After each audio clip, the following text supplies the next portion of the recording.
I'm so disappointed. I'm going to say I'm the second person that probably seen every beef to ever live, because Chris Lighty has seen every beef from KRS and Sean, because he hit the clubs then. I was really little. You know, did I ever tell you so? He met Chris Lighty for a time? I never said I always met Chris Lighty. Okay, I was doing. Nah, he helped me out though. Yeah. Chris Lighty and Jessica got me my first record deal. Wow. Yeah, I'm focused. So wow, you said Jessica. I can throw Jessica on the bus. This guy and Jessica got me my first record deal. So now I've seen most beefs. Yeah. Because Chris seen more than me. I just want to acknowledge him on the beefs. So I have never seen a rapper beefing with I thought it was 3. It's probably 5 or 6 it's growing. Credible rap dudes on a record and someone on his label. This is a first for me. It's just crazy. I mean, you know what? Like, I'm really disappointed. What was the first thing that Game may have said to make this uncomfortable, where you felt different about him? Yesterday, you know, when he got on the radio. No, it wasn't yesterday. It was Saturday. He got on the radio and he said tapped him in the vibe, though. You tapped him. No, that was the truth. It was the truth. It was getting dropped. It was being dropped from Aftermath Records, man. They asked me, why else would they let me be a partner on a record that they had signed for 2 years? You know what I mean? Creatively, they got stuck in the mud with it, and I came to help the car move. That's it. I worked on every record this guy's put out to date commercially. But I mean, like, okay. So I'm gonna tell you what I heard in the street. Yeah. Banks, I heard you and him wasn't really moving good together. That's what I heard. He don't move like we move. He's not the same as. And that's where I was the beginning of it being funny. It feels funny to them because they're like, yo, he don't listen. Like, you know, he's just doing things.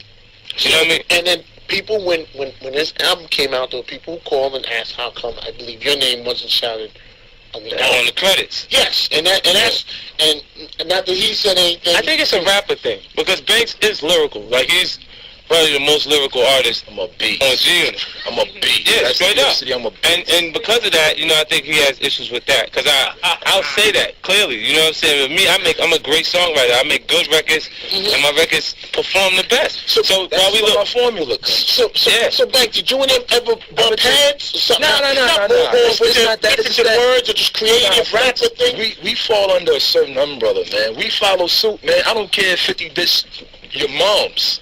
It doesn't matter if he's 120% wrong. I'm with him, period. That's how it goes. You know why? Because they did that. Look, they had individual offers for them, you know, separate deals that they didn't take in order for this to happen the way it is. Because I've seen that before with Wu-Tang when the group separated and it didn't, ultimately in the end it didn't work out the way they wanted it to. And now, you know, I kept everything together and everybody's rich. That's even why when me and Banks is out on the road, we still put Tony Yale's money up for him while he was in jail. He came home. He's in a great financial space. It makes everybody have a better work ethic. Their habits. You hungry? He's watching Banks. I didn't understand it when it was going on. I'll be honest with you. Yeah, like I didn't like to see it now. Now I understand. You know when they went overseas, he went overseas. He heard the people screaming "gang," and he came back and he bugged out on us. Like it's too much for him. But the bank, like. I don't even know. I can't go. I'm going back to. I'm saying that was kind of. That was kind of early. Now, but what was it that made you guys realize that you felt he wasn't moving in the same way you guys? Well, they've been dancing to a whole nother beat. You know what I'm saying? From day one. Yeah, because he got different separate management, and he got a lot of other people pulling them. Dre had to have this calm. It's Hot 97, 50 Cent, Tony Yayo, Lloyd Banks, Olivia. Yeah. Now, so Dre at some point had to bring this project to you, right? And say, "Well, I would like you to do it together." Okay. Now, did you meet Game before Dre talked to you? Yeah, Game was actually in the club video. He'd been down for 2 years ahead of them coming to me with it. Wow. Like he was there for a long time in the studio, and then it was like, you know. So he was with Dre. He was with Dre. Signed to Interscope before you were even signed to the Aftermath Interscope. Before you even met No, Dre. right after my album went out, they signed him. as the next thing that they would do. And he sat there for that 2 years while Banks for album went on sale, Buck album went on sale, Beg for Mercy went on sale. He sat there and still couldn't complete the record. So they asked that I would work with him. When I went in and worked with him. So before you worked with him, this project would have came out Aftermath, Interscope, and Dre. Yeah. Okay, so you decided to go in and put this. Yeah, I thought it was a good idea to do the record. And you know, if you look at his album outside, there's 6 records on the album that I wrote. It's Hate It or Love It. The first 3 records he put out, I'm on them. West Side Story, How We Do, Hate It or Love It. Those are just 3 singles to date. So every record that he's selling is based on me being on this record with him. His album is my EP before my LP. But was there a point where you felt he was being ungrateful about this? Yeah, that's what. That's why that bugged me out. Like, cause I'm like, man, and I overextended myself to him because he was the person that I sat down and actually he's been in my house. Okay. I don't know what the inside of Dr. Dre's house looks like. I brought him there and sat there and made the records that he had. A lot of those records, I muted vocals. I had already wrote those records. I muted my vocals and said, go ahead, you know, this we gonna get your joint done. Let's get this, you know, because I put it on deck and get this off before I come with mine. You know what I mean? And for him to turn around and say those things, that disrespectful, I'm like, man. But now, where did he say, but I know he came up here Saturday, but before Saturday, what was said?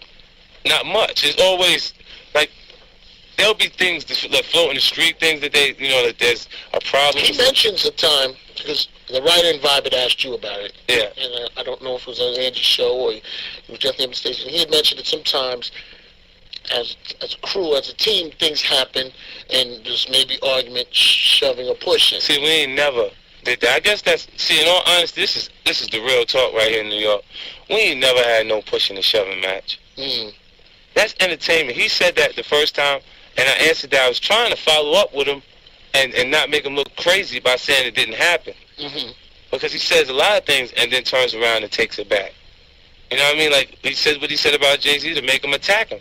Then when he does it, he says, nah, I ain't do that. The night that happened, I said, wait, let me get on the phone. He called me from Amsterdam. He did say it. I said, let me get on the phone with Jay-Z and find out exactly what's going on. I get on the phone, see if it's, you know, serious or like that. Me and Jay never actually made contact, but the information came back that Jay was like, nah, I was tapping him a little something light to make him know that I will, you know, if you keep going. And I said, oh, thanks, good looking, because you didn't destroy the money right there. You should have just got rid of him. You see what I'm saying? Real easy like that. You know what I'm saying? Because he's not established to that point. He's still got to make records on his own.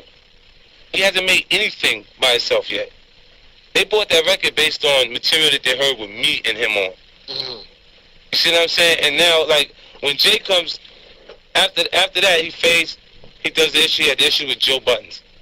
Okay. They go back and forth. This is from him just being outside of the camp. I mean, well, we're not working with everybody else because we know they have feelings towards us at that point. Now, is that, it's on 97 Funk Flex 50, Tony Yayo, Junior in the building, Olivia Lloyd Banks. Now, was that an issue, the artist that he was working with and doing stuff with? Yeah, because he went off, look, while we were still trying to figure out what his first single was going to be and what his first look was, he went off and he did a joint with Jimmy. The Dipset, you know what I mean? And the record was cool. Dre sat there. Dre didn't even know that the kid shot a video. Oh, okay. I played the video for him for the first time. I said, look, you in here working trying to figure out what the single is, and your man's already out on the yard, and they're promoting this on Koch. HipHopGame.com. You see what I mean? So while we talking about putting together a big marketing plan and making this an event, we just put it out like this. That's what we did. You know what I mean? And well, I mean, for me, with Dre, I don't know where Dre stands on the situation. You know what I mean?